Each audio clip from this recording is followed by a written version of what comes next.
আগামী ত্রয়োদশ নির্বাচনকে সামনে রেখে যাতে বাংলাদেশ ন্যাশনাল পার্টি বা বিএনপিকে নিয়ে কেউ অপপ্রচার না করতে পারে, তাই অনলাইন জগতে সক্রিয় হয়ে ওঠার লক্ষ্যে রানীশঙ্কল উপজেলা শাখার কমিটি গঠন করছে জিয়া সাইবার ফোর্স। আমি এই মুহূর্তে রয়েছি ঠাকুরগাঁওয়ের রানীশঙ্কল উপজেলার প্রাণকেন্দ্র রানীশঙ্কল ডিগ্রি কলেজ হলরুমে।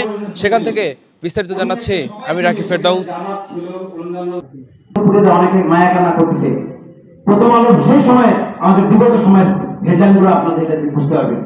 জিয়ার অবদানকে কখনো তারা তুলে ধরে প্রচার মাধ্যমে যদি আমাদের এই সত্য ইতিহাস জেনে রাজনীতি করা সুযোগ। আজকের এই কমিটির মাধ্যমে আশা রাখতে চাই যে পদ নিয়ে আপনারা ইফেক্টিভ কার্যক্রম পরিচালনা এমন একটা কমিটি দিবেন। সবাইকে আবার সালাম, আসসালামু আলাইকুম। পর্যায়ে আমাদের মাঝে ভারপ্রাপ্ত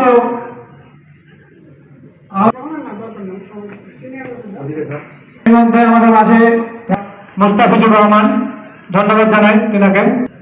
এই পর্যায়ে আমাদের মাঝে সংক্ষিপ্ত বিসমিল্লাহির রহমানির রহিম। উক্ত আলোচনা সভার সম্মানিত সভাপতি